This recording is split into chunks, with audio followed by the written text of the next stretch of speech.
afternoon, we're delighted to have Dan Haesler, who is one of Australia's leaders in this whole area around engagement and well-being and those sorts of things.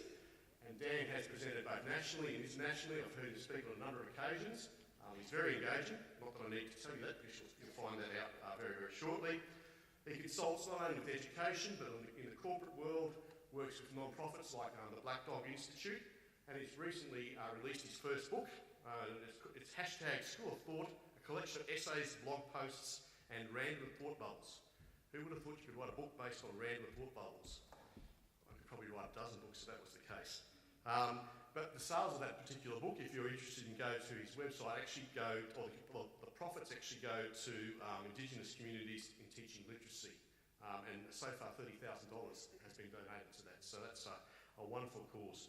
But without me talking anymore, because it's about Dan this afternoon, can we please welcome Dan Haesler? Thanks, mate. Thank you very much. Very nice to get the clap out of the way, because I might be rubbish. It's lovely for you to all sit over there. That's great. It's really, this is going to be a bit of a challenge. I shall do my best. I obviously didn't grow up in Australia. You probably picked that up. I was born and bred in Manchester. And my first teaching job, because I'm a teacher originally, as a high school PE teacher, was in the largest inner city school in the UK. To give you an idea of what that school was like, it was nothing like this one. If you've ever watched TV shows like The Bill or Coronation Street, you know that police officers in the UK, as a general rule, don't carry guns. Well, that is unless they're on patrol outside our school at 3:30, when in which case they put their armed response unit on the corner, and the principal thought it'd be a good idea to put that new big PE teacher we've got on the gate, in an initiative that he called Engaging with the Community. He framed it to me like this: Dan, it'll be a great learning opportunity for you. Now, if you've taught long enough, you know that when a principal comes to you and says, I've got a great learning opportunity for you, what it really means is, I've asked everybody else and they've all said no. But as a young teacher, you can go, yeah, it probably will be, I'll do that. And it was. It wasn't a great learning opportunity for me, but it was a heck of a learning opportunity for me, because all of a sudden I'm exposed to gang violence, drug dealing, car theft, you know, and I don't know what your uni degree was like, but we haven't done too much of that in ours. You know, not too many role plays around that kind of stuff. So despite having a very, very proud mum, who was so proud of her son being the first to go to university and get that degree certificate and get it up on the wall in her dining room so she could tell all her friends, I felt distinctly unqualified. I was winging it every single day. And so I started thinking, well, I know how to kick a football, I know how to throw a ball, I know how to teach PE, but I don't know much about this other stuff that's going on in kids' lives, all the baggage, as I just throw everything in, the baggage that these kids were bringing to school. So I started a very informal journey, reading about psychology, not just educational psychology, but other kinds of psychology. And long story short, my missus is Australian, and she'd been living in Manchester too long by her count. And so she said to me, how do you fancy moving to Australia and teaching PE in Australia? So of course I researched it, I'm not reckless, I researched it and I thought, yeah, you know, I watched Neighbours and Home and Away, and teaching PE in Summer Bay looked pretty good. So I rocked up and I ended up getting a job in this tiny school in the eastern suburbs of Sydney, just by Bondi Beach. And it was like teaching PE in Summer Bay. The kids were lovely, they thanked me for lessons. Everything I'd learned about education was somehow now irrelevant. Everything was out the window. The culture shock I experienced was just mind-blowing. There were very, very few similarities other than, I would say, kids were still leaving school in Mercedes-Benz, but typically they were legally owned. And so when the principal of this school came to me and said, hey Dan, we know you're interested in the baggage that kids come to school with, and we're looking at addressing the way we look at well-being in our school. Would you be interested in that? My initial reaction was, are you kidding me? Well-being here? How bad could these kids have it? Look at where they live, it's amazing. They live on a postcard. And he said, well, go and spend half an hour with the school council and come back to me and let me know if you're still thinking that way. So I went, spent a bit of time with the school council, and I realised that every school councillor I've met since has the same experience as this one. They didn't have enough time to see all the kids they needed to see. And this struck me because up until then I'd been what I now refer to myself as a reverse snob. So I would look at people with more affluence and kind of be snobbish towards them because they must have it easy and this, that and the other. And I started digging deeper into this area of particularly positive psychology, this idea that, you know what, there is something better than okay. There is, because to be clear, in really tough areas, the mentality is just, let's get you to some semblance of okay. Whereas in a lot of other areas, we might be able to go much further than that. And so I started looking in this area of POS-Psych, and that took me to the work of Carol Dweck and Mindset, Seligman's Signature Strengths, Fredrickson's positive emotions work, all the things I'm going to try and touch on a little bit this afternoon to try and draw a lot of threads together. But even in Tim's introduction there's so many things which I'm just going, yeah, I'll probably mention something there, yeah, I'll probably mention something there. And hopefully it'll kind of tie things together in a relatively coherent presentation. I'm not quite sure how we'll go with questions, but there are microphones here. So if you have a question, either just shout it out, because I'm not averse to that, or if you're not keen on shouting, feel free to come up and grab a mic and we can... I'm more comfortable in discussions than presentations. This has very much the feel that there's a bloke on stage who thinks he's the expert and going to tell us all this stuff. I just want to get it clear from the outset that I don't view myself as the expert at all, because I actually have been to this school once, about 4 years ago, presenting to principals from around the area. But I've not met your kids. I've never met you, to the best of my knowledge. I don't know what your classrooms are like. I don't know what the issues that your kids come to school with are like. So I'm certainly not putting myself up here as an expert. I'll share with you what some research says. I'll share with you some ideas and some experiences. And then I'll challenge you to pull it apart, get into the weeds with it a little bit, challenge the ideas. And then if you want to have a discussion and say, well, I don't quite get that, what do you think about this? And I disagree with that. That's actually where we'll probably find what works for you in your context. So to that end, I'll give you all my contact details so we can continue the conversation as we go. Just as the final disclaimer, I'm not that fussed whether you like this or not. That doesn't really interest me. All I'm bothered about is that you think about it. So with that said, I want to jump in and just, before we even get to the POS-Psych stuff, actually talk about what everyone, not just me, but considers the basics of well-being. So that is obviously what you put into your body, how you use the energy that's in your body, and then our ability to take time out. So if we just have a look at one of the fundamental principles of positive psychology is that we're mindful about what it is we're doing. We're intentional in our behaviours. We don't eat mindlessly. We don't get to the end of the week and we don't go, I just realised I've not exercised this week. One of the primary drivers of POS-Psych and POS-Ed is that we intentionally do things. So when it comes to things like your diet, I'm not going to stand there and tell you what you should or shouldn't eat. Flipping heck. You can go online, you can find any number of sites that can give you that information. Whether you do subscribe to the Australian Healthy Eating Guidelines, whether you do subscribe to the lemon detox diet, the 5-2 diet, the red, the green diet, the paleo diet, curious choice, paleo diet. Life expectancy in the Paleolithic era was around about 33 years old, but anyway. This isn't about saying what you should or shouldn't eat, because it comes down to preferences. Some of us might have intolerances, whatever, right? What it's about is thinking about what you eat. Do you need to do something about it? What about what you drink? When do you start thinking about alcohol? Already. Okay, so, and how do we feel after we've drunk? Why do we drink? Do we drink to be social, or do we drink to get drunk? Do we drink to forget? Because work is just full on, man.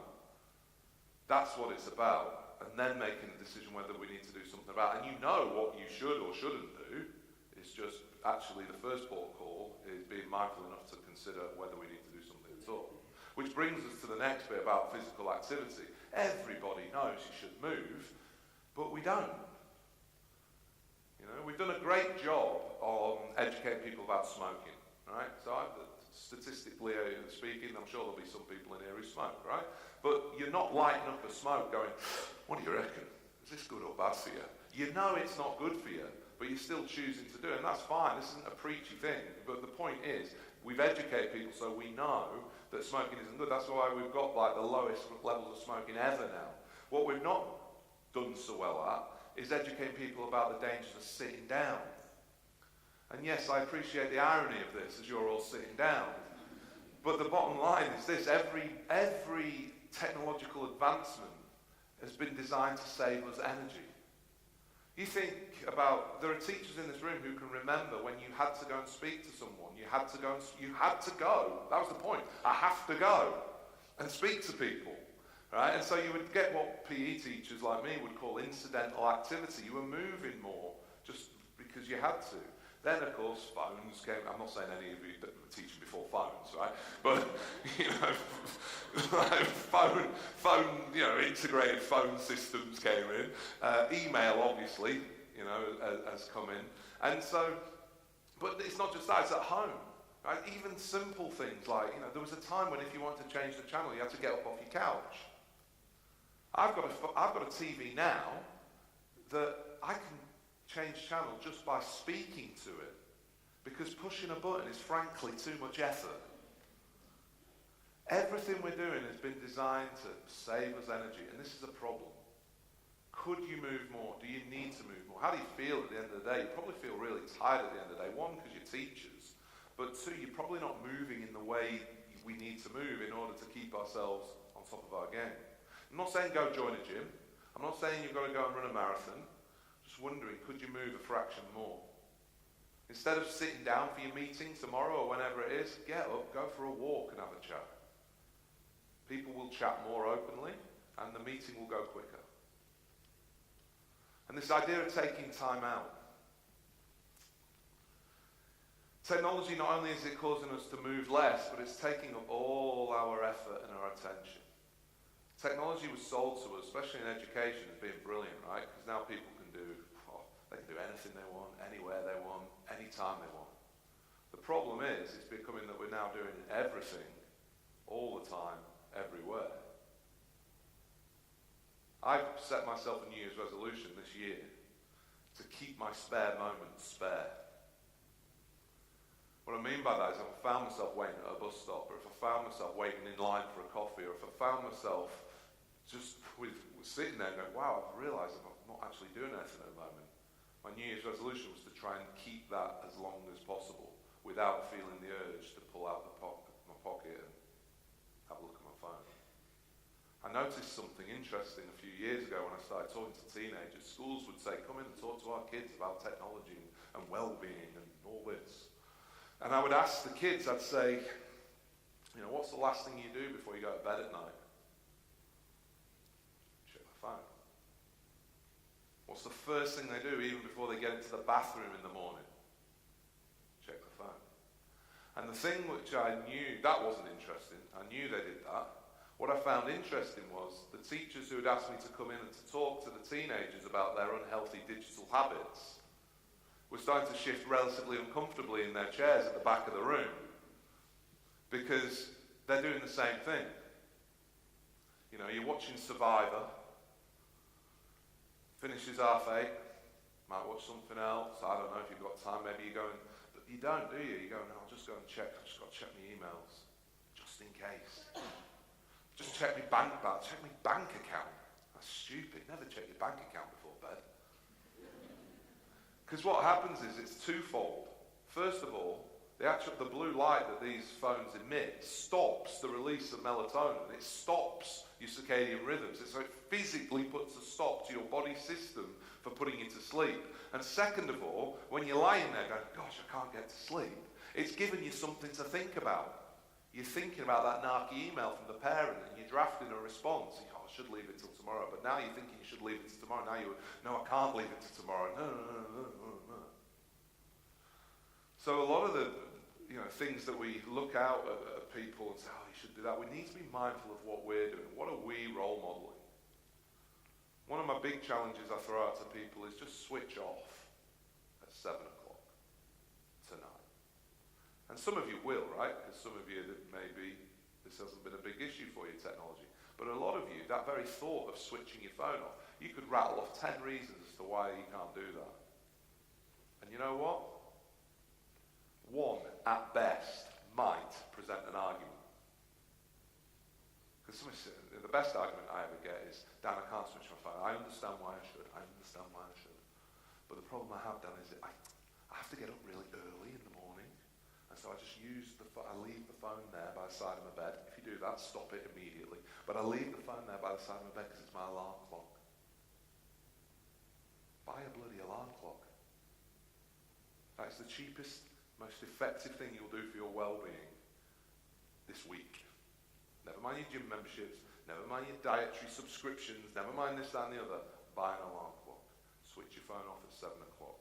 First night, you'll sleep terribly, stressing about all the things you're missing out on. You wake up the next morning and realise you've not missed out on anything. And slowly but surely it'll get better. Once we get the basics right, then we can start talking about PERMA models and things like this. Because PERMA won't fix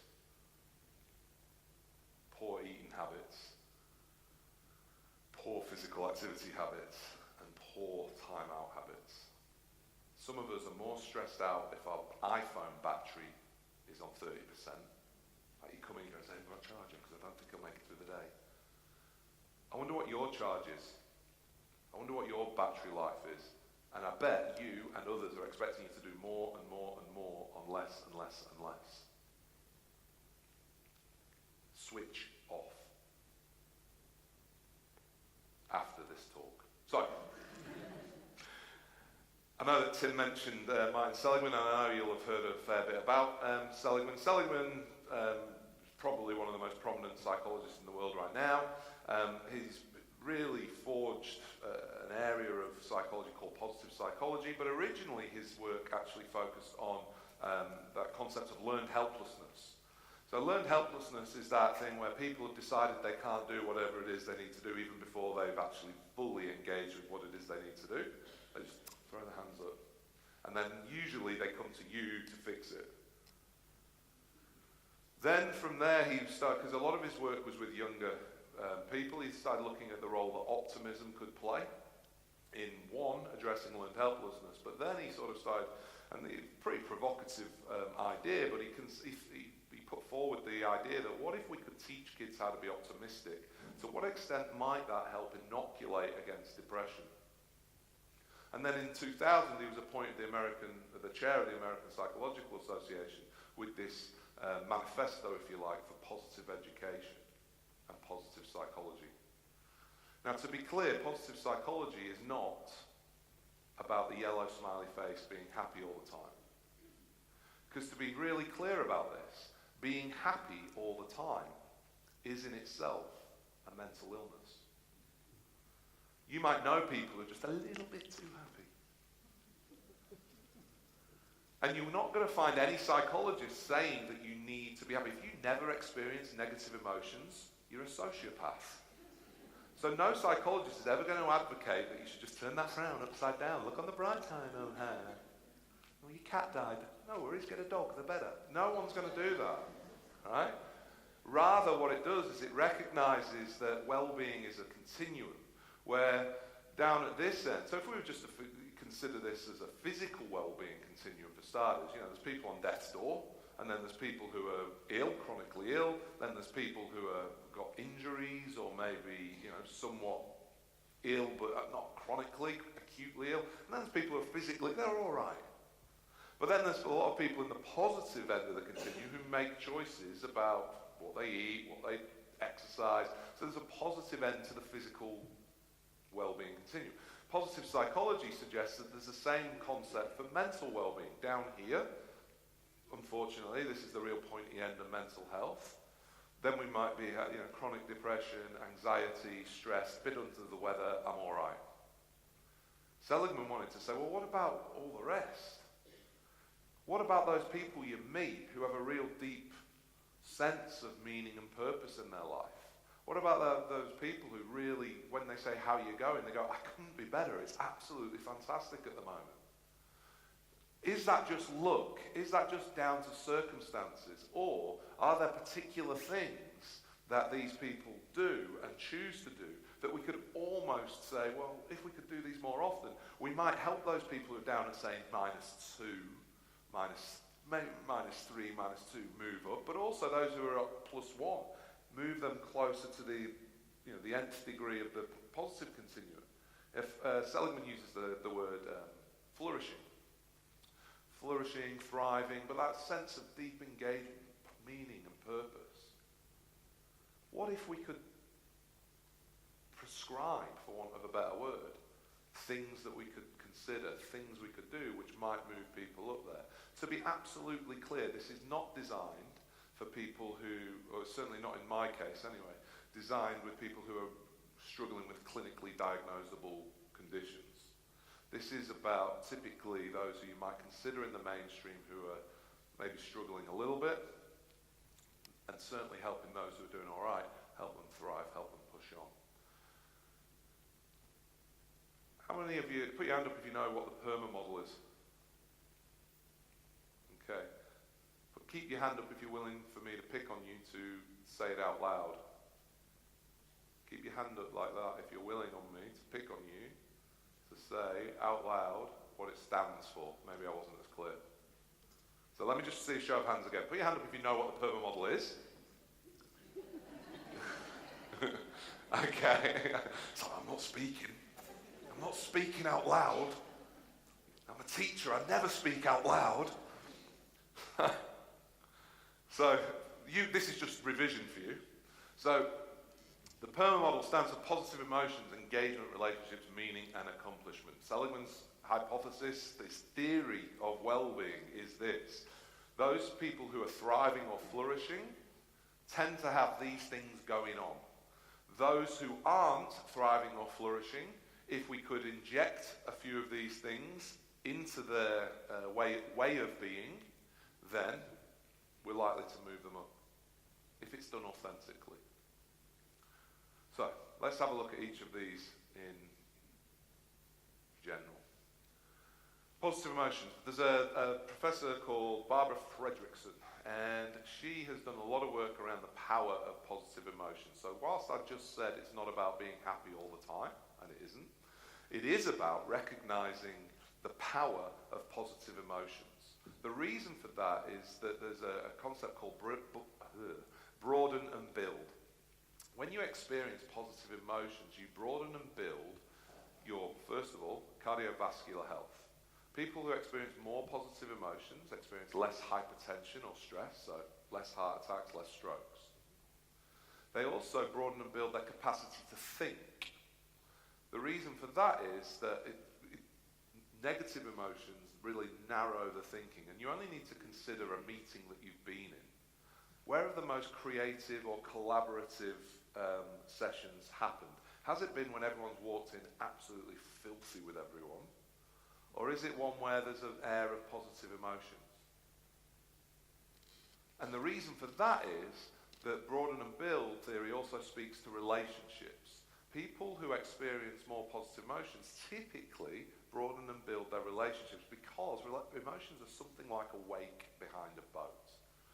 This is why you can walk into a room and despite someone saying, no, I'm fine, you know they're not. You can cut the atmosphere with a knife. There are those people who energize a room just by walking into it. And then there are those who energize a room by walking out of it. So, okay, now we can chat. So positive emotions are really, and emotions in general are really important. As I said, it's not to try and ignore or suppress negative ones, but it's to recognize the power that positive emotions can have.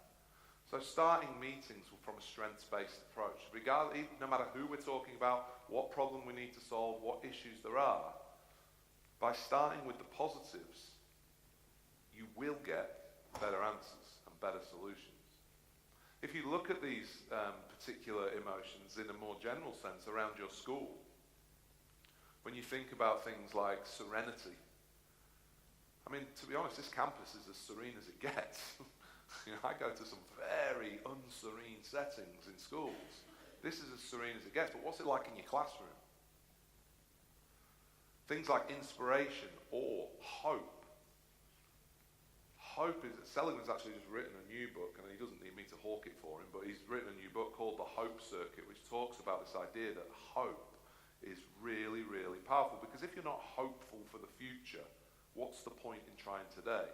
So we can have all these flashy iPad apps that engage the kids, but if they're not actually hopeful as to where this goes because of whatever situation they find themselves in, then it's really quite, well, a little limiting, put it that way. So looking at these things, looking at things like gratitude, and I heard before Tim mentioned, that there's some gratitude boards or whatever you might have. A very simple strategy to try and encourage is this idea of asking people what went well. I first came across the work of positive psychology when somebody gave me the Positive Psychology for Dummies book. It exists, and they thought it fitting to give it to me. I opened it up, and I'm drinking a coffee, because I was still in the thinking, positive psychology, yellow smiley face. I was cynical. I don't know if it comes across, but I am fairly cynical of things, right? But I opened it up, and I'm already a bit, here we go. I open it up, and the very first thing it says, the very first positive psychology intervention it suggested that the reader do is this. Instead of going home tonight and asking your spouse how their day was, ask them what went well. And I was drinking a coffee as I was reading this, and I over the book, which was a shame because it wasn't my book. And I'm like, you're kidding me. And I felt sick reading it, because I'm like, there's got to be more to it than this. I'm a Buffy football player. I'm not going to walk in and go, hey, darling, what went well today? But then I started reflecting on what I was doing at that point in time. And at that point in time, me and my best mate, who was the head of department at the school we were working at, we were doing some work around getting these kids moving, and we got them. In the end, this program involved the kids running 6 kilometers from our school to the north end of Bondi Beach, 60 kids all running 6 Ks, to then conduct like a surfing lesson or a beach like boxercise or touch footy or something like that. And people would look at that and go, wow, that's amazing. You're 60, 15-year-olds running 6 Ks. That's pretty good. And go, yeah, that is pretty good. But the best part was nothing to do with the kids running. The best part of this whole program was, one, it happened on a Friday afternoon, which meant the kids at 3:30 left North Bondi and made their own way home, which left me and my best mate the opportunity to go and rehydrate at North Bondi RSL. That's the genius of that program, ladies and gentlemen. And so we would hydrate because we'd done sport. It's important to rehydrate after sport. And then I would go home, have bright red, because I'm English and I've been in the sun, bright red, looking ridiculous. Couple of schooners under my belt. Sand up here. And I walk in, and this is me walking, love, how was your day? Now, to give you a bit of context, love had been at home with an 18-month-old and a 4-month-old. How do you think her day was? The blokes are sitting there going, pretty good, probably just watch telly, wouldn't you? Not good, boys. It wasn't good. Jackson had broken something because he's stumbling around, and Harper's throwing up stuff, and you said, and you told me she was eating that nowadays. She made a mess all over the car, and I'd be like, whoa. I've just got in from work. Genius. For those of you interested, that's not a great way to start the weekend. So I thought, right, well, we'll try this. We'll try this whole idea of how, what went well rather than how was your day. And you think about it, it's just in general. How was your day? How was your weekend? Yeah, it was all right. Just in general, I said, yeah, it's all right. But if someone's had a shocker, don't they like to tell you about it? But here we just say, okay, well, how was what went well today? And obviously, don't go and do this to unsuspecting people, because they look at you as if you've got off the rocket from Mars, right? So you sort of say, look, this is what we're going to try. When we come in, instead of saying, how was your day, we want to focus on what went well. And what we found was, one, it's really hard. It's really hard to do that. But if you do it and you're persistent with it, you get to hear the little gems that you wouldn't hear otherwise. You get to hear that, some of the first words which are starting to come about. You start to hear the cute things. You get to see the photo of them when they were doing this. You know what? Yeah, we still have to fix the table. We still have to get the avocado out of this flipping suede couch. That was a sensible choice. We still have to do all those things. But it doesn't seem that bad once you've established some of the good stuff that's gone on. And the same premise happens in any kind of conversation. Whether it's a kid with a behavior issue, whether it's a problem with a staff member, whether it's a meeting in general, just by focusing deliberately, and it's hard because people don't want to, deliberately focusing on what's working, what's the positives, it sets us up in a stronger position to tackle the negatives. We don't sweep the negatives under a rock, we tackle them, but from a position of strength. And when you find that people are more likely to engage in stuff. I want to think about your classroom, I want to think about your staff room. When we talk about engagement, it's often on the other side of that we talk about disengagement. So we have engaged people, disengaged people. Don't know how helpful that is. So I think it's more useful to think about it in terms of continuums. Again, I like continuums. I think it offers more room for conversation rather than an either or. So rather than saying we have disengaged kids or engaged kids, or disengaged staff members and engaged staff members, where on the continuum are these kids? Where on the continuum are these colleagues? Where are you? Are you down at this end, which is actually the rebellion end? Right? Nah, I'm not doing it. I'm out. In schools, depending on your school, what constitutes rebellious behaviour is different. You only need to have worked in 2 schools to know that rebellious behaviour can be viewed differently in different schools. Yeah. So, for example, in some schools, if a kid tells a teacher to do things you didn't think were physically possible and offers a smattering of swear words in that, that's the end of it. You're gone. You're out. Do not come back. And if you do come back, it's got to be with your parents, and it's a lengthy reintegration process. Whereas at other schools, a kid might tell a teacher to F off, and the mentality is, mate, we're just glad you're here today. Because we know that the alternative is the worst case scenario for you. Now, that's not to condone that kind of behaviour, of course not, but it's just to recognise that organisations cannot operate if there's too many rebellious behaviours. So basically, norms just shift.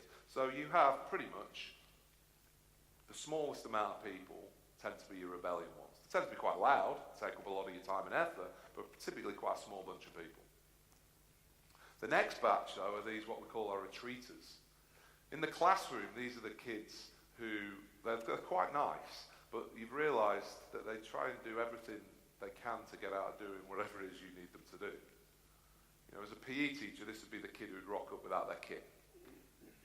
Before I became a PE teacher, I found it really hard to understand that people didn't like PE. I liked PE as a kid. I played a lot of sport. I went to a PE teacher training college, so all my cohort were PE teachers. And then in the first teaching practice, this kid comes up and goes, I forgot my kit. You forgot it? Why didn't you sleep in it last night so you're ready to go? It's like, I don't like PE. So what? So, but these kids, they forget their kit. And they know that they can get a pass. They might even get a pass 2 times a term for forgetting their kit. And then the 3rd time that they don't want to do PE, they come up and they can't use the forgotten kit. So they know that Mr. Haesler's a bit of a bleeding heart when it comes to well-being stuff. So he comes up to, oh, I'm sorry, sir. I was all ready to go because I remember what you said last week about really having a go at this and really pushing myself. And I spoke to my dad. He was supposed to bring the kit to my mum's house last night, but they're having a real bad time of it at the moment, and he just didn't get it there. And so on more than one occasion, I believed that. Sorry, I'm sorry to hear that, mate. You know what? I'll give you a pass just this one last time. One last time. And so he's used all his cards, so the only card left to play is this one. With the note. And no parent has come within 20 Ks of this note. Right? But anyway, he presents it, and you go, as the PE teacher, shall I ring your mum? And you kind of daring him to say, no, you're right, sir, I wrote it. But they push it. Because they know, In the worst case scenarios, when it comes to retreatist behaviour runs in families. You've seen this at parent-teacher night when you're sitting over from a kid and a parent and say, he really seems to struggle with maths. And then a parent says something like, oh, well, we all struggle with maths in our house. As if it provides a genetic excuse for this kid not to be good at maths. But it just backs up this. Parents subconsciously back up their kids' retreatist behaviours. So I've rung parents, and this is a legit conversation I had. Mrs. Jones, Jack's brought me a note. He's limping. Says he's hurt his ankle. She goes, yeah, that's right, he's hurt his ankle. Inexperience, me telling her what was in the note. Didn't do that again. Yeah, it's in the note. I said, oh, that's funny, because I saw him running on the playground at recess. Oh, you're right, sir. But the doctor said it only hurts when he runs on grass. Okay. Nowadays, these are the kids who rock up if you BYOD with, I was ready to present, but my battery's flat. I was going to, but Tim didn't send me, he was supposed to send me his bit for the presentation, and he never sent it me, and he's not here today. The internet was down at our house last night. We tell these kids, be careful what you put up online, because once it's online, it can never be erased. Well, these kids find a way. Saved it to my drive folder last night, sir, don't know where it is. The point about these kids is that they don't tend to present as much of a problem until they present as a problem. Report writing time. Report writing time when you suddenly go, oh my word, I don't have that much to say about this kid. And you're weighing up, okay, so do I call the parents, preempt this, knowing that the parents are going to come back and say, why is this the first time I'm hearing about it? And you as an educator, that's a fair call. I'll tell you why it's the first time you're hearing about it, because your kid's really nice. They have to be to get away with it. And add to the fact that you're dealing with the noisy, rebellious one, and all the kids who are actually doing the work. So it's very easy for these kids just to sneak through. Then you've got these kids who are doing what we've asked them to do, but they don't know why. And that happens more often than we might think. Right? So a lot of this comes down to the reasoning behind why they're doing it. So I was in a school a few weeks back, tough area north of Sydney, and I said and this tells you something about the school, this was the language they used. They said, Dan, we just want you to sit in our bottom year 9 English class. So anytime someone describes a class as being the bottom class, I'm, oh, okay. Anyway, I went in, sat me next to these 2 lads who I could just tell are hilarious lads to hang out with, and but they were doing their work. And I thought, okay, and they were doing diary entry, they were learning how to write diaries, right? And I said to this one kid, I said, do you know what you're learning today? Sure do, Dan. I said, why is that? How do you know that? Learning intention on the board. Okay, cool. And I said, do you know what a good diary entry looks like? At which point his mate leans in and he goes, are you stupid or what? The success criteria is next to it. Told you they're interested. And I said, that's really cool. Why do you think you're learning to write diary entries? And he looked at me and said, I've got no idea, Dan. When am I going to write a diary? Which is a fair point. I mean, I'm not saying it's not a fair point. People write diaries, but for this kid, it hadn't been articulated why he would do it. But he was doing it. And this is, it's not uncommon to see people doing things and not knowing why. You've all been to meetings and walked out and I've got no idea why I was there. Like, that could have been an email. And the point is that you will tolerate that. People tolerate doing things without knowing why for a relatively short period of time. It's not sustainable long term. You'll do things, just got to tick a box here, just got to get through it. It's for something bigger, but I'm not even that interested in where this is going. I've just been asked to do it, I'm going to do it. But I don't know why, I don't know how it plays in. You'll do a small amount of your work every year will fall into that bracket. The main reason a lot of people are doing things is because everyone else is. So without, Tim might have been thrilled to have me here. There's a fair chance most of you aren't. There's a fair chance that a lot of you only came tonight because, well, everyone else is. It'd be a bit of a bad luck if I didn't. I've got nothing else on. I'm not on a sports team. I'm not on this. So it's probably going to stand out if I'm not here. And the point about this is that's okay. Ritualistic engagement because that's what we do here, is fine. You know, so a lot of your kids, why are they learning it? They can tell you why they're learning it. Everyone else is. It's going to be on the test. We're going to be assessed on this. You know, it's whatever it might be. Some of your kids, I don't know what the culture around academic coaching might be. A lot of kids we come across, you know, they don't get academic coaching because they want it, or even that they need it. They get it because everyone else has it. And they're getting worried that they're going to be left behind in this competition that they view as education. And the point about this is it's fine because organisations need this to some degree. Is the person who puts the duty roster together in this room? No? You do you? All right, sweet. How many of your colleagues come banging down the door or send you an email and say, hey mate, I could probably do a couple of extra duties this year if you want. Yeah, right? So, but you probably, and I don't know, I'll put you on the spot here, but you probably don't have too much of the reverse either. You probably don't get a deluge, I'm hoping anyway, of saying, mate, I'm not doing any duties this year, right? So you might have the odd one, but the point is we do our duties because that's what we do. But you know what? I'm not going to go looking for more. You're engaged to a point, and that's great because organisations need it. But authentic engagement, so that real high-end engagement, looks like this. The sense of living a life high on interest, curiosity and absorption. Engaged individuals pursue goals with determination and vitality. If we aim for that and fall short, at least we end up having people doing what we've asked them to do. If we only aim to get people doing what we want them to do, without really buying into and understanding what's required for this, then we can fall short into that passive, retreatist, and sometimes rebellion.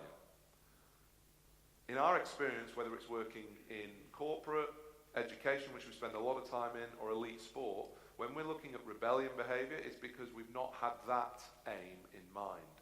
What we've had is we need people to do what we need them to do in mind. And so, one of the ways we can get closer to this is being quite mindful of, one, what our strengths are and what other people's strengths are. I'm sure, I know Tim's mentioned it already, what you do at Ironbark and some of the language that's used there.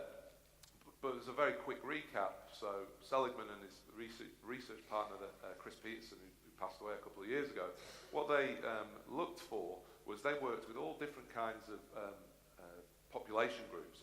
And they found that these 24 strengths, which are under these 6 different virtues, these 24 strengths are valued regardless of where you're from. That's not to say that Indigenous Australians, for example, don't have other values and strengths that they would hold in high esteem, but it's that they don't come up in other cultures as well. So these are, you know, whether you live in New York or you live in Alice Springs or you live in Papua New Guinea, these strengths are there, and we all have them to more or less a degree, 24 of them. The top 5, the ones which are your strongest, are what's called your signature strengths. And the theory goes that if you use your signature strengths more often, you're more likely to feel like that. If you use your signature strengths in the service of something, more often in the service of something bigger than yourself, you're even more likely to feel like that. But of course, if you think about this, and you can probably look at that, and I don't know how many of you have done the survey, the VIA strength survey or whatnot, but you might look up there and you say there's certain words that might jump out as just describing you. Yeah, that's me to a T. It's often actually easier to look at the person sitting next to you and choose the word or 2 words that describe them to a T. And what I would like you to do is look at those list of words and then turn to the person next to you and say which one of those words jumps out as describing you to a T, and then qualify it. Why? I'm going to give you 2 minutes to do that. Go.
Okay.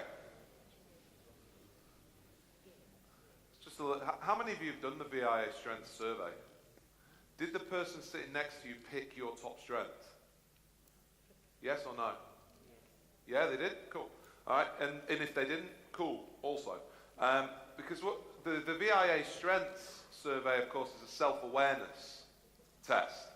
So what we like to do in our work is then do a 360 where we ask colleagues or peers, if it's with the kids, to actually do that activity, but do it more deeply, and we spend quite a lot of time on it. And what we usually find is it's not uncommon for them to sort of, maybe match up 2 or 3. Everyone gets there. But then it's those other ones where people see, I see you being like this. I see you being like that. And here's a great example of when I see this. And that opens up a really quite rich dialogue about, okay, well, is there strengths? Because the other thing is, a lot of us, when we get our survey results back, don't look at the top 5, we look at the bottom 5. We go, I can't believe I'm not brave. Right? I am too. Right? But it's not to say you're not brave, it's just to say based on your answers. So if anyone goes, oh, that's wrong, well, it's your answers, right? But based on your answers, are there any strengths you'd like to improve on? And there's all different ways of looking at this. We worked with a leadership group once, and they lamented the fact, the guy who was the CEO, lamented the fact that leadership wasn't in his top 10, right? And everyone had a bit of a laugh, right? But then when we looked at what all his colleagues had said, it was things like humility, fairness, kindness, capacity to be loved, which interestingly, so Seligman did a huge program with the US military, and what they found was that the Special Forces commanders, their top strength is capacity to be loved and love. And when you think about it, when you're asking people to go over a hill and do whoever knows what, because you don't know what's over there, you probably need a fair amount of stuff over and above just good leadership skills, right? So this idea, it opens up so many different ways of thinking about the qualities and the things, the traits, and what we bring. How do we show up in the world? Because we all have blind spots. And so it's quite interesting to, if we're brave enough to go there and say, okay, well, what do you see in me? The other thing that's useful for is to consider just behaviour in general. What I mean by that is, so we've spoken about how if you use your signature strengths, if you get to, so let's say creativity, you get to be creative quite regularly, you're more likely to feel like this.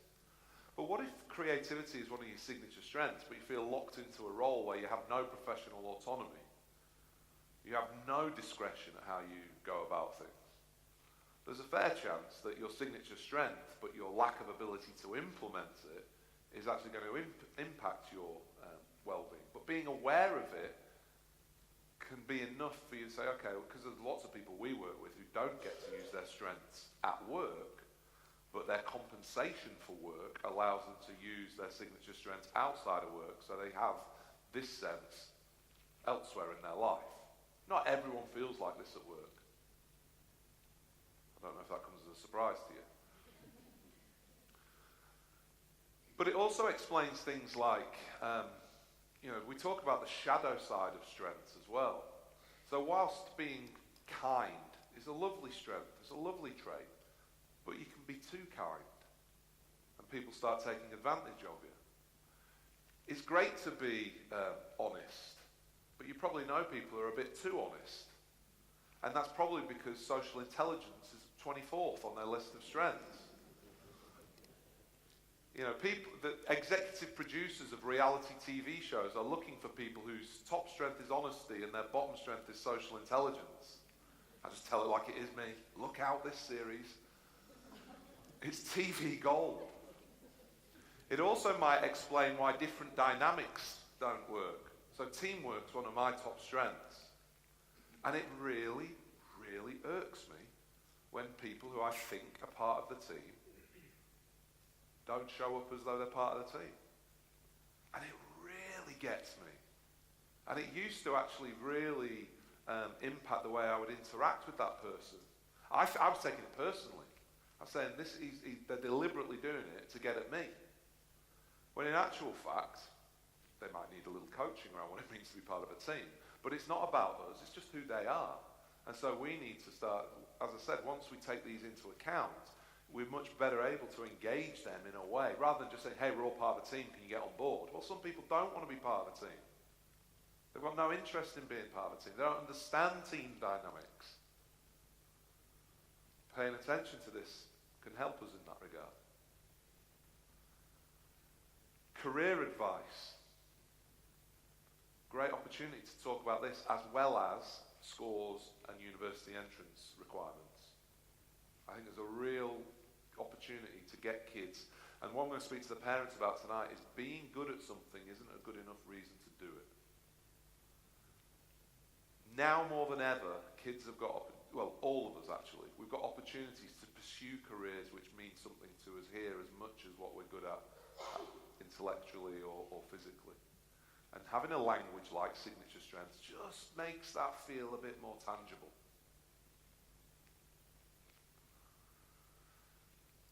The R of PERMA stands for relationships. Why? Well, well-being starts with we. What we mean by that is you're all adults, right? So you know the power of relationships. You know that in general, relationships, they really serve to make, if you're dealing with tough times, it doesn't make it easy, but it makes it a fraction easier if you've got those solid, strong relationships there. But similarly, it also helps make the good times a little bit better.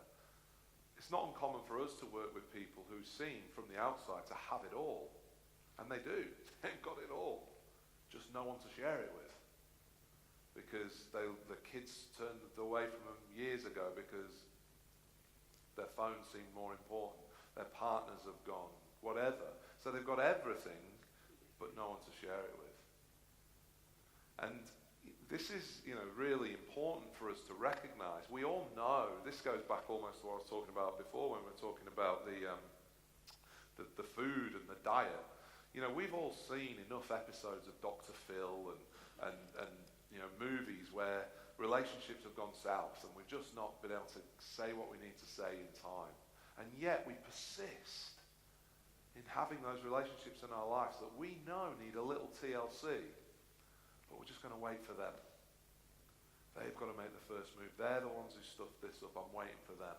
But if we're honest about it, if something, and hopefully it won't, but if something was to happen between now and the next time you were supposed to see them or supposed to speak to them, which meant that you could never reconcile the issues, it would impact whoever was left for the rest of their life. We know all that, but still we wait. We'll wait for them to call. We'll wait for them to email. We'll wait for them to come round with a six-pack to say sorry. As adults, I find that interesting. Because if it was a 12-year-old, we'd probably have different advice for him. But let's assume that most of us have got good relationships. There's some really interesting research around, well, what do we do to nurture those? We've got good relationships. How do we make them even better? And it turns out there's a particular time where your actions really dictate whether that relationship goes to stronger again, stays where it is, or starts to deteriorate. And I normally, at this point, ask for a volunteer. And this is a normal occasion, so I'm going to ask for a volunteer. Would anyone like to come up here? It's very minimal acting required, very minimal drama expertise required. Is there a drama teacher in the room? Who's the drama teacher? Anybody? Yes, round of applause. Alrighty. What's your name, mate? Nick. Alright, Nick, I appreciate this. Thanks very much. So, Nick, mate, you're going to play my 9-year-old son. Okay, nice to meet you. You can see resemblance. There we go, alright? He's 9 years old, look at the size of him. Anyway, right, so, what we're going to do is this, right? You're going to share with me big news. Big news, right? And we're going to do this 4 times, and I'm going to show you different kinds of ways of responding, right? The big news that you, as a 9-year-old, are going to share with me, and this is somewhat inappropriate, but I'm trying to keep it real life, is that you're going to tell me, Dad, I've just got my first win on Fortnite. Okay? So we're going to keep it relatively, so I'm just going to be over here, pretend this is my phone and I'm being busy, all right? Just anytime you're ready, in you come. What is it, Nick? What is it, Nick? What? I just got my first one on Fortnite. Oh, that is amazing, mate. That is so good. Look, you got to tell me about it. What happened? Tell me about it. No, don't tell me about it because I don't know about your Fortnite experience. But the point is this. Nick's come in. He's told me, Dad, I've got my first win on Fortnite. This is a phone. I'm on my phone and I've gone, oh, mate, that's fantastic. Tell me more. I've turned my body language to him. I've opened up and I've said, tell me more. Let's build on that. The research calls that active constructive responding. What that does is it basically means I care about your good news, and what 9-year-olds, in fact what 39-year-old partners read into this is that if you care about my good news, it means you care about me. Tell me more. Let's relive that.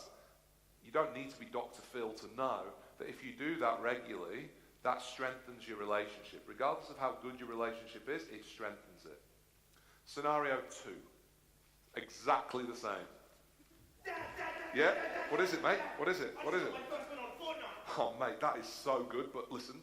You can tell me all about it in a sec. I just need to finish this, all right? Just give me 1 sec. That's fantastic news. Can't wait to hear about it. You are so good. Right, so what this is called is passive constructive. It's still deemed constructive because I said, Nick, that's great. That's great.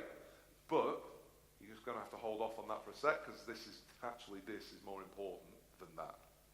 What that does is it keeps your relationship where it is, because you know what? The first time it happens, to be clear, it chips away. But over time, people get used to it. So it actually just keeps it where it is. Scenario 3. Yeah?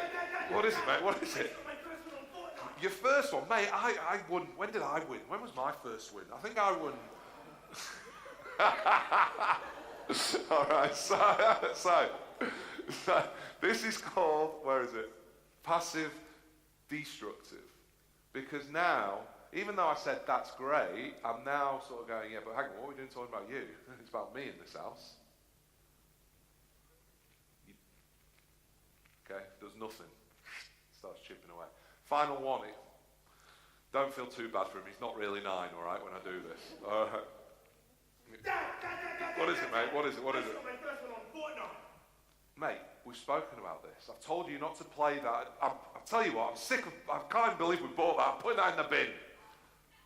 I've seen these YouTube videos.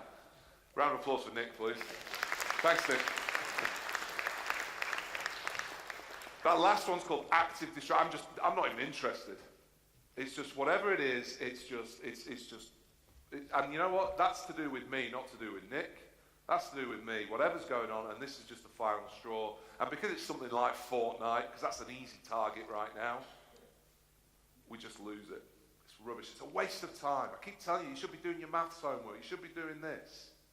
You're going to turn into a zombie psycho killer if a current affair's got anything to offer the discussion.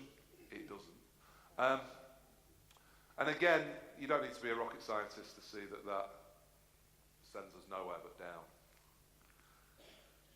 The problem we have here is remarkable how many conversations we have which aren't as productive as they might be. Because you know what, this email is a bit too important at the moment. I can't put my phone down. When we speak to young people and we ask them provocative questions to then feed back to parents, one of their biggest issues about digital stuff in the house is, well, Mum seems to be on it all the time. Words with friends. Well, yes, but this is educational, darling. There's this double standard, and it's really an interesting place to look at. So think about this even. So sometimes, if I have a female volunteer, we play the role of husband and wife and roll out some conversations there, and it can be very, very similar. But obviously they're very caricature versions, but it's just a case of saying, okay, well, can we be more, the bottom line is, can we be more present?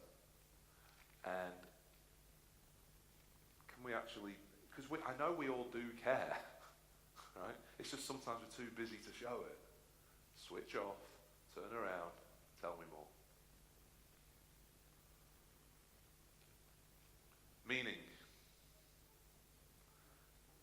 purpose. This is the way we consider it. Find something you're good at, find something you enjoy, and find something that makes a difference. This is what makes it sustainable. We can all go out there and find something that makes a difference, but if we don't enjoy it or not good at it, it's not sustainable. If it's something that we're good at and makes a difference, but we don't enjoy it, this is why a lot of people end up in jobs they don't like. If we enjoy it and it makes a difference, we're not good at it. No one's going to want you to help.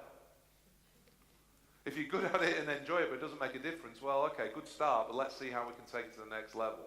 At school that I worked at for 10 years, we did a whole service learning program around signature strengths. So service learning is where you go out to the community and volunteer or find a cause, whatever. But we based it around signature strengths. Because what we were doing previously was saying, hey, we're going to send a group of you off to the old folks home, we're going to send a group of you off there, we're going to send a group of you off there. And we called it volunteering. Yes, all year 9 have to volunteer. Right? What we changed it around to was, let's discover your signature strengths. Let's find out when, we call it, there's a guy called Sir Ken Robinson who has a book called In Your Element, or Finding Your Element. Whether you subscribe to what Ken says or not, that's not the point. The idea is the element is when you are doing something that you, it just feels like you. It's your thing. You lose track of time. So what we wanted to do is, okay, let's talk about that. When are you in your element? Now, can we get in your element in the service of something bigger than yourself? And we had all manner of things, and it was hard to do, because it's much easier to go and send kids off to the old folks home. But now we're saying, well, these kids are really into technology, so they started running a little club at the library to help the members of the library understand how to use email properly or spot scams. We did have some people go off, but to the old folks home, but with a distinct challenge of playing songs that the old folks knew, as opposed to just going in and playing Ed Sheeran or whatever. So this was really interesting because it was challenging. So just to put this into context for you, it was challenging this very good musician who was very good in one particular genre, singer-songwriter, popular guitar stuff, to now, because she was doing it for a bigger purpose, but it was challenging her on a technical level as well, because she was having to learn a new genre of songs and unpack a whole different load of techniques. So that's what we talk about service learning, where you're learning, you're not just volunteering, you're not just doing a goodness, you're actually doing stuff which helps build your capacity of things. The problem with meaning is, and teachers would be aware of this, is sometimes you can have too much. Because too much meaning can lead you to be somewhat negligent of other parts of your own well-being. What I mean by that is, we often spend a lot of time, I would imagine, away from our own kids worrying about other people's kids. In my own experience, just very, very recently, if we were to use this PERMA model, I tick all the boxes in PERMA. Yeah? So positive emotions, I don't know if it comes across, but I quite enjoy this. I'm thoroughly engaged in what I do. I'm using my signature strengths regularly. I'm constantly researching, constantly learning. I am in my element when I'm doing this. I have meaning in bucket loads because we constantly get not only the formal feedback from our clients, but then the incidental emails where someone comes up and says, "Oh, you've changed the way I speak to my son," or "I tried this with my wife," and I won't use the words he used, but this was just last week at a corporate retreat. He said, "I've stopped being such a at home," and that's my wife just can't, and she wanted me to come and say thank you to you, and you're like, wow, that's amazing. Because that's not what we go into. We go into do leadership stuff in corporate, but this is what they get out of it. And so we feel like we're accomplishing things as well. The problem I have is that a couple of weeks ago I was at one of my colleagues' 50th birthdays, and his two kids got up, 15 and 17, boys, and completely dispelled the myth about adolescent boys being incoherent. They gave the most beautiful speeches about their dad. And I went home, and Sunday morning, the kids come and jump on our bed, and my kids are 10 and 7. And I told them, hey, we were at Tim's birthday last night, and his kids made this beautiful speech. I said, what would you say about your dad? And quick as a flash, my son goes, always working. And my daughter says, never see him. And granted, this is a particular, I was talking down here about how busy we are at the moment. It is phenomenally busy. And so you can reconcile it and go, oh yeah, but you know, I'm doing it for you and this, that, and the other, but I couldn't reconcile it. Maybe because I was so busy and so fatigued, it just hit me. And so it's about this idea of, yeah, I've got loads of meaning and accomplishment, but it turns out that if I'm not careful, if I'm being honest about it, the most important part of the PERMA model for me is rapidly leaking.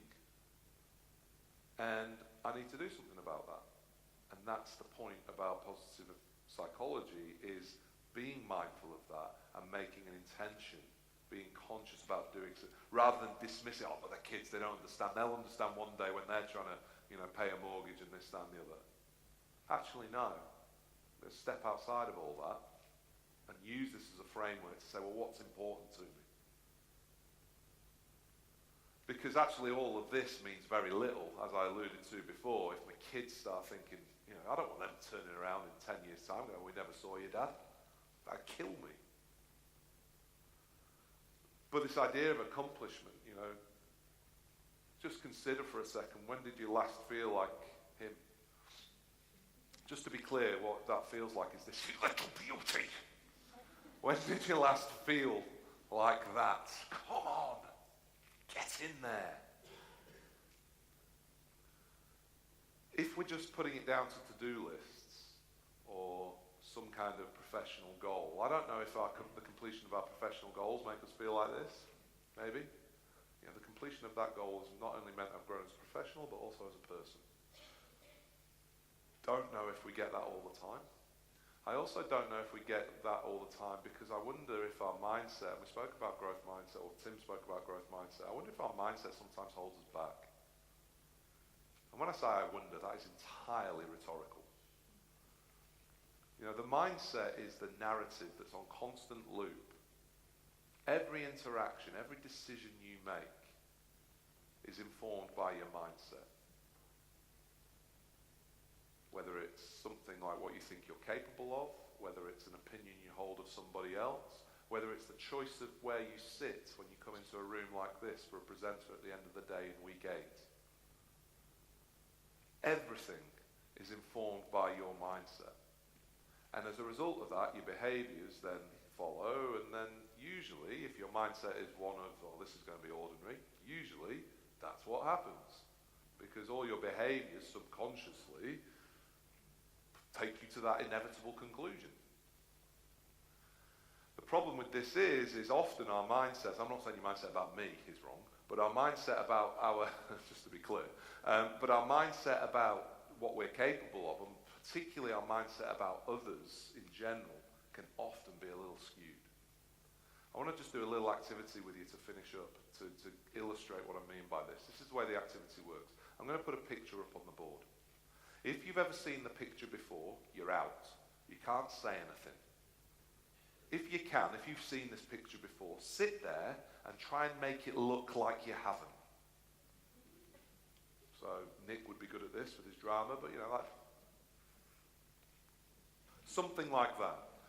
If, on the other hand, you haven't seen the picture before, then I would like you to tell me what it is you can see. Easy enough? So, seen it before, opt out. Haven't seen it before, tell me what you can see.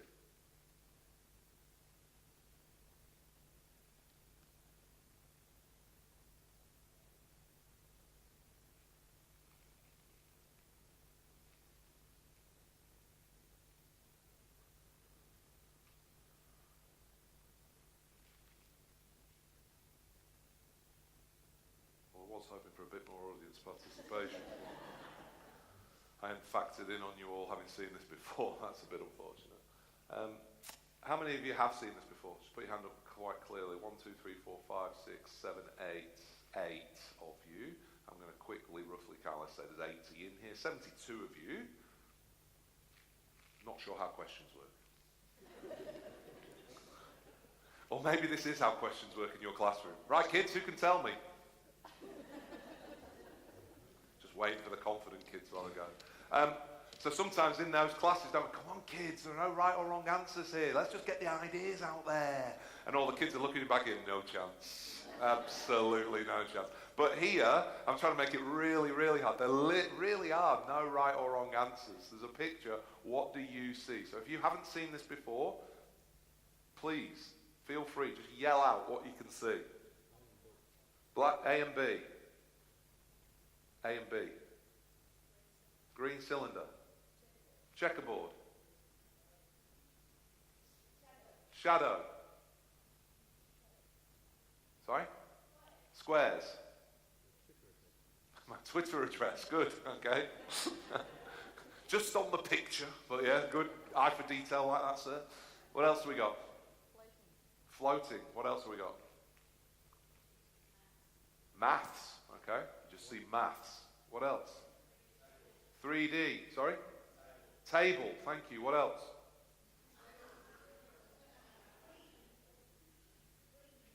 Green. I'll take two more. Again. Yep, thank you. One more. Knight move, A to B. Thank you. In chess. Lovely. So all those answers correct because it's what you see. Okay, even though people are laughing at the table one, it's what you see. And you know, I've done this in various rooms, and I get all different kinds of answers. I've had people go, "Oh, mate, I can see a VB kit." I've had one woman say to me they can see a cat scratching pole. No. Okay, even the cat is right, fair enough. But there's an answer that you haven't given. There's an answer you haven't given because you've not seen it. And it's strange that you've not seen it because it's staring you right in the face. But I know that you've not seen it because if you had, you would definitely tell everyone because it would make you look so smart. And that is that square A and B are exactly the same colour.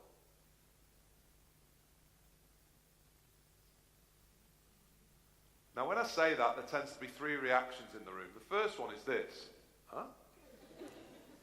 As if turning your head on its side helps you distinguish between colours better. The second reaction, some of you social media butterflies are thinking about a dress on Facebook, but the most common reaction is, nah.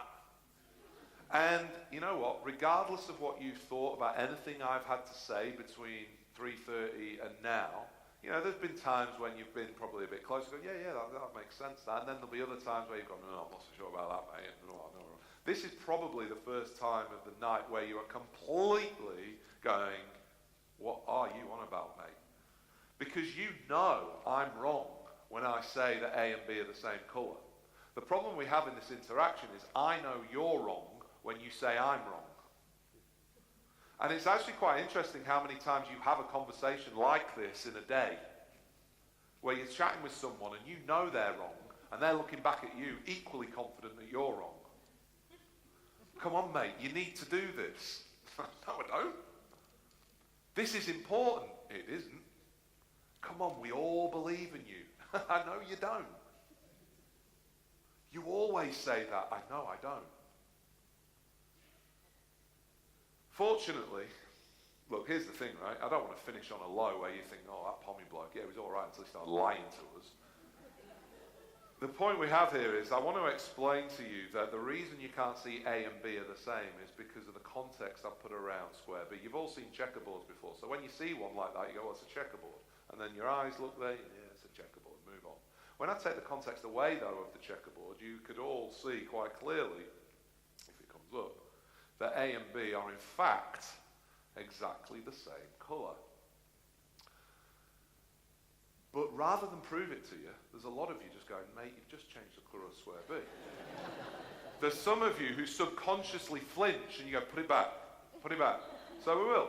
It goes lighter, darker, lighter, darker, lighter, darker, lighter, darker. We've got a few minutes left. Lighter, darker, lighter. But it doesn't change one single bit. What changes is the context we put around it. I use this as a metaphor for mindset. To be clear, that is the reality. That is the reality. You can't see it because of the context we put around it.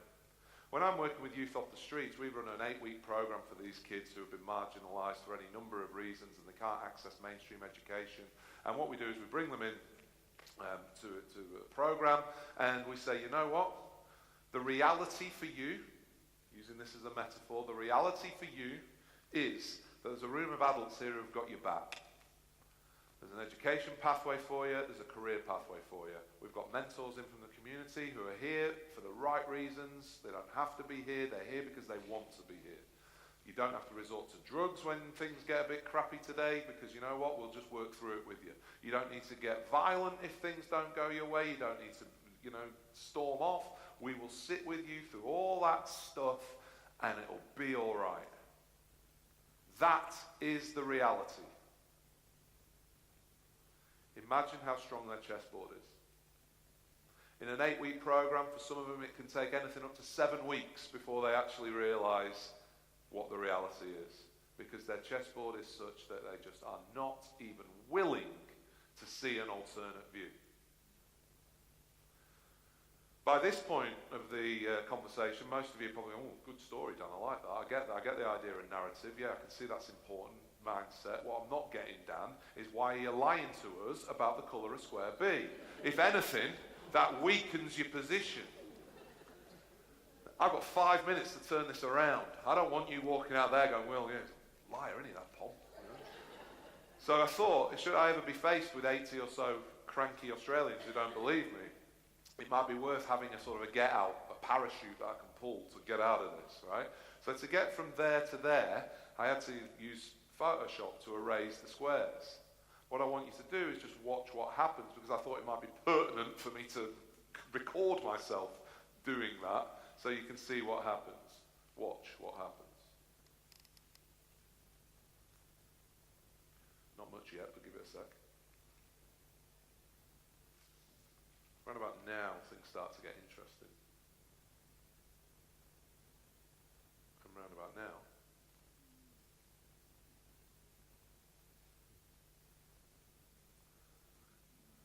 about now, the words that most of you are looking for are sorry, Dan. Because square A and B were always the same colour, just as they are there. The only thing that changed was the context that we put around it. Ooh, and we've not got that one. Anyway, you know what I mean. So, let me just go back to so. The power of a fixed mindset is such that even when you get something, when you put the context back around, it goes. That's why if you have a moment in class where a kid looks up and finally, yeah, I get it. Okay, well, you go home and work on that. They go home and work on that, and slowly but surely it starts filtering out. And so they ask their parents, and their parents just whack a big chessboard back around them, because they say, oh, don't ask me. We're no good at maths in our house. And so the challenge we have is sometimes recognising that the goals that we set ourselves can be somewhat too smart. They can be too realistic. There's nothing worse than setting a goal and achieving it too early. We dumb things down. It gets boring. Better is to set a goal which you think, oh my word, that is going to take some getting. If you set a goal and you go like this, if I said, right, I'm challenging you to do this for the rest of the year, and you all went, yeah, sweet, let's do it. That's not a goal. That's not a challenge. That's a to-do list. You want to respond like this. You want to go, yeah, whoa, I don't know about that. Set those goals. And then start backward mapping. Okay, what do I need to do this week that will get me closer to that? This week, closer to that, rather than setting out with this goal that we know we're going to achieve. Just because we have to put it on some kind of form about professional development. So the thing about this is it's about balance. But it's not about balance in that way that we might think we need equal parts positive emotions, equal parts engagement, equal parts relationship, right? It's actually more about thinking about it in terms of a car dashboard. You don't have equal parts petrol to equal parts water to equal parts oil. You have what's required. At the moment, my relationship levels are pretty low. So you know what? I'm going to top up that to really kick this metaphor down the street. But I'm going to work to top up the relationships one. Maybe take a step off the accomplishment one for a bit. the whole setting new goals thing. Because you know what, we're doing all right at the moment. We'll just settle on that for a minute to focus on something more important. That's what we mean when we talk about balance. Maybe satisfaction's a better word. Maybe integration's a better word. Balance, it is about balance, but it's not always that easy to achieve. So, if you have any questions, comments, challenges or insults, you can email, hit me up on social media, and that link there, cut through hq.com/more, that, as the link might suggest, has more things for you to have a look at. Thank you, Tim, for the invitation to speak to your staff this evening. Thank you for the work you do with young people, and all the best for the rest of 2018. Cheers.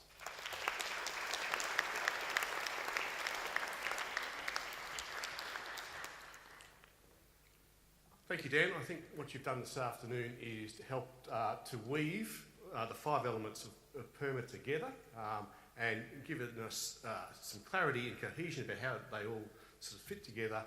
And you've drawn very nicely on the research, but also practical examples of your own experience and what you've seen. So hopefully it's helped you to develop some clarity in your own minds about this PERMA model and how it might work. And I guess my challenge to you is to be intentional about one particular thing you've heard this afternoon, and whether you use it in your personal life or in your professional life, whether it's in the classroom or in the staff room, with work colleagues. I just encourage you in the next 2 weeks before the end of term to be intentional about focusing on one particular thing that you've gleaned from this afternoon. But can we thank Dan again, please?